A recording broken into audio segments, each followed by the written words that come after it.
The revolutionary concept of a thinking missile emerged from the Cold War's tense, high-stakes atmosphere, driven by America's core desire for a new weapon capable of striking first, deepest, and with unparalleled precision.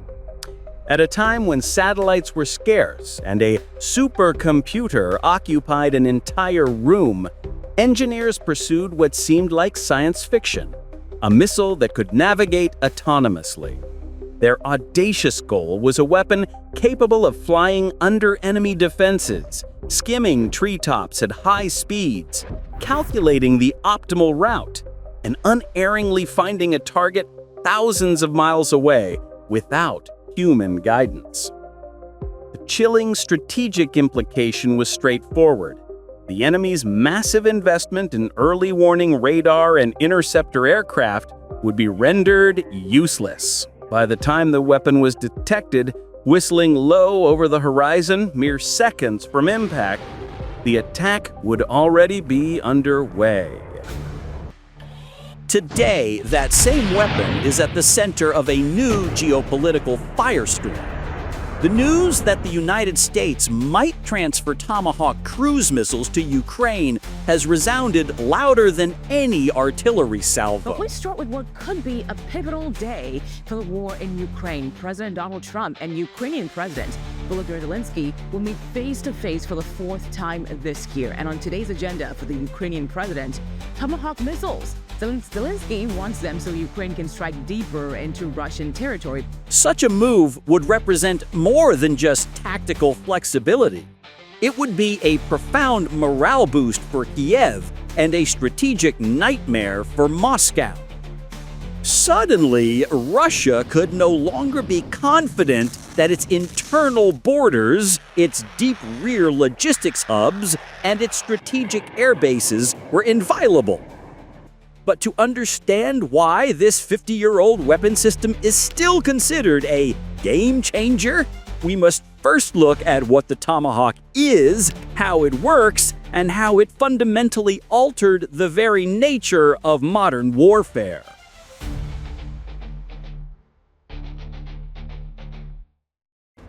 Of all the weapon systems introduced into service over the past half-century, perhaps none has had a greater impact on naval warfare than the Tomahawk land attack missile. Before its arrival, the ability to project power deep into enemy territory was reserved almost exclusively for the air carrier and its air wing. In any global crisis, the first question from military and political leaders was always the same: where are the carriers? The Tomahawk shattered this paradigm. It democratized deep strike capability, spreading it across the entire U.S. Navy. Suddenly, a humble destroyer, a cruiser, or even a completely submerged submarine possessed the same land attack reach as a 100,000-ton supercarrier. This dispersion of power proved vital. The successful and highly publicized use of Tomahawks during Operation Desert Storm in 1991 shifted the question. Where are the carriers was replaced by how many Tomahawk shooters do we have on station? Since the end of the Cold War, this new reality that any U.S. warship could be a profound strategic threat has become the backbone of American naval dominance. The concept of cruise missiles was not new. The United States and its allies learned the hard way from Nazi Germany's V-1 buzz bomb. The U.S. reverse-engineered it as the JB-2 Loon, which served as the primitive school for all subsequent Navy programs. This led to the 1950s development of the Regulus-1 system, a large, nuclear-armed cruise missile. It was a terrifying weapon, but it had a fatal flaw. It was launched from the deck of a surfaced submarine, which had to stay on the surface to guide it, making the sub a massive, slow-moving target. The Regulus-2 program promised supersonic speeds, but it was canceled in 1958. The Navy had chosen a different path, the UGM-27 Polaris, a ballistic missile. Polaris could be launched from underwater, was virtually invulnerable, and could strike from thousands of miles away. It was the perfect nuclear deterrent, and the cruise missile concept was shelved. It re-emerged in the 1970s, born from a clever exploitation of a legal loophole. The 1972 Strategic Arms Limitation Treaty SALT I meticulously counted and limited the number of intercontinental ballistic missiles (ICBMs) and submarine-launched ballistic missiles (SLBMs). However, it placed no restrictions on cruise missiles. This opening triggered a new program. The requirements were audacious. A weapon small enough to fit into a standard 21-inch torpedo tube, capable of being launched from underwater, and with enough range and accuracy to pose a strategic nuclear threat to the Soviet Union. This was the birth of the Tomahawk. The program moved at a galloping pace. By 1977, General Dynamics had won the competition against its rival, Ling Temco Vought, LTV. But the project's scope had already widened. It would not just be a nuclear land attack missile designated TLAM-N, but also a conventional version, TLAM-C, to attack land-based targets, and a dedicated anti-ship version, TASM, to hunt Soviet fleets. By 1983, the TASM entered service on the Los Angeles-class submarine USS Atlanta. The nuclear TLAM-N followed a year later. The surface fleet was not forgotten. Tomahawks were famously deployed on the reactivated Iowa-class battleships, a key factor in the decision to bring the massive dreadnoughts back into service. By 1988, the U.S. had conventional Tomahawks with both unitary warheads for a single big explosion and submunitions to rain bomblets over a wide area. This family was even joined by a land-based variant, the BGM-109G Griffin, which was deployed to Europe and became a critical piece in NATO's Cold War deterrent. All these variants were built around the same basic airframe, just over 18 feet long, 20 inches in diameter, with small, retractable wings. The engine was a masterpiece of miniaturization, the Williams F-107 turbofan, with sipped fuel and provided about 600 to 700 pounds of thrust. This incredible efficiency is what gives the Tomahawk its continent-spanning range. The Tomahawk's operational principle is an elegant multi-stage process. The launch. A solid fuel booster rocket, weighing several hundred pounds, ignites to blast the missile into the air. This varies by platform. Submarine launch. The missile is first ejected from a torpedo tube or VLS tube in a sealed canister. This capsule quietly rises to the surface. Once it clears the water, the booster fires, launching the missile skyward. Surface launch from a ship's Mk-41 VLS, the booster ignites directly in the launch cell. A sophisticated exhaust system funnels the fire and smoke, and the missile rockets straight into the air. The cruise. Once airborne and at speed, the booster detaches. The missile's wings and tail fins deploy, the air inlet for the turbofan engine pops open, and the F-107 engine ignites. The Tomahawk is now in its cruise mode, a self-contained autonomous aircraft. The unjammable brain, TERCOM. This is where the 1970s genius shines. Early models flew at altitudes of 100 to 165 feet over land and as low as 10 to 20 feet over water. But how did they know where they were? They used TERCOM, terrain contour matching. Before the mission, a 3D digital map of the terrain along the missile's route was loaded into its onboard computer. During flight, a downward-facing radar altimeter scanned the ground, creating a picture of the hills and valleys it was passing over. It then compared this real-time picture with its stored map. If the contours matched, it knew it was on course. If they differed, it adjusted its path. This system was brilliant because it was passive. It emitted no signals that could be jammed, and it allowed the missile to navigate hundreds of miles with pinpoint accuracy. The eyes, DSMAC. As the missile approached its target, a new system took over. DSMAC, Digital Scene Matching Area Correlator. The missile's computer contains several digital snapshots of key landmarks on the final run-in. A specific bridge, a unique building, a highway interchange. An optical sensor would look at the ground, and when it saw the landmark from its memory, It would perform a final, perfect course correction. To ensure this worked at night, the missile was even equipped with a powerful strobe light to illuminate the scene for its camera. This combination of low flight, terrain contour matching, and digital scene match correlation made the Tomahawk a revolutionary weapon. It flew below enemy radar, was immune to jamming, and could place a 1,000-pound warhead through a specific window from 800 miles away.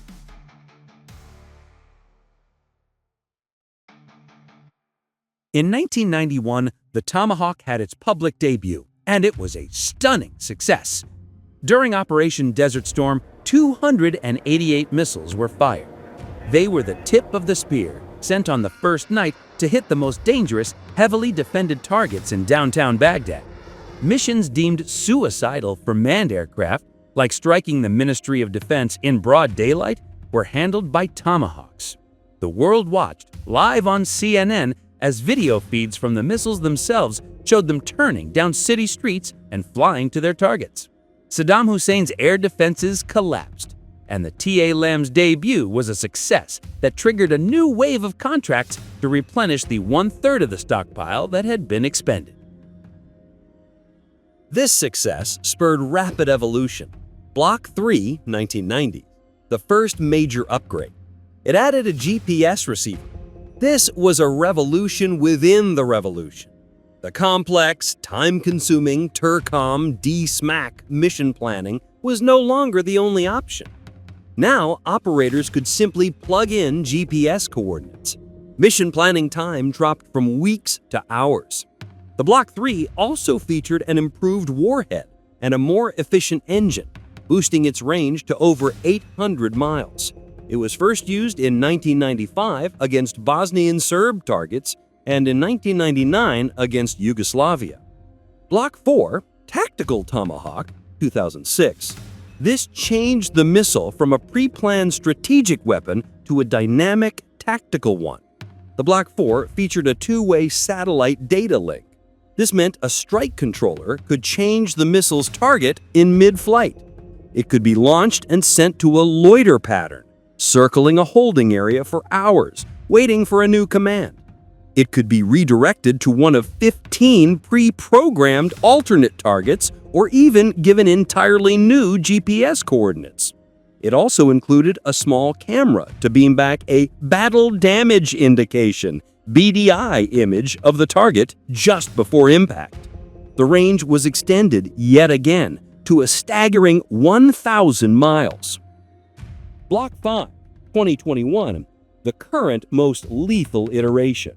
All remaining Block 4s are being converted to this standard. The Block 5 comes in two key variants. Block 5A, Maritime Strike Tomahawk, MST. This revives the old anti-ship mission but with 21st century technology. The 5A includes a new seeker that allows it to detect, track, and kill a moving enemy warship at sea. This is a direct counter to the growing Chinese and Russian navies. Block 5B, JMEWS. This variant is equipped with the Joint Multi-Effects Warhead System, a powerful penetrating charge designed to destroy hardened, buried targets like command bunkers. This constant evolution is why the Tomahawk remains the gold standard. It is launched from the same Mk-41 VLS silo that holds anti-air and anti-submarine missiles, making every destroyer a potential strategic threat. And the firepower concentration is astonishing. A modern Arleigh Burke-class destroyer carries 90 to 96 silos. A Ticonderoga-class cruiser carries 122. The 4 Ohio-class submarines, converted from ballistic missile duty, SSGNs, can each carry an incredible 154 Tomahawks. A Virginia-class attack sub with the new Virginia Payload Module, VPM, can carry up to 65. This brings us back to the present. The U.S. has signaled it might send Tomahawks to Ukraine. The challenge is obvious. Ukraine has no VLS-equipped ships or submarines. So, how would they be used? The answer lies in the Tomahawk's forgotten history, the BGM-1009G Griffin, a ground-launched variant. The US and its allies are already readapting this concept. Lockheed Martin has developed the Mk-70 Typhoon system for the US Army, a 4-cell Mk-41 VLS launcher built into a standard shipping container and mounted on a trailer. This is the most likely ground launch option for Ukraine. Of course, the transfer would be immensely complex. It requires more than just missiles and launchers. It requires specialized training, integration into Ukraine's targeting systems, and for Black 4V missiles, secure satellite control channels to use their in-flight retargeting. But the Ukrainians have repeatedly demonstrated a shocking ability to rapidly adapt and master Western complex weapon systems.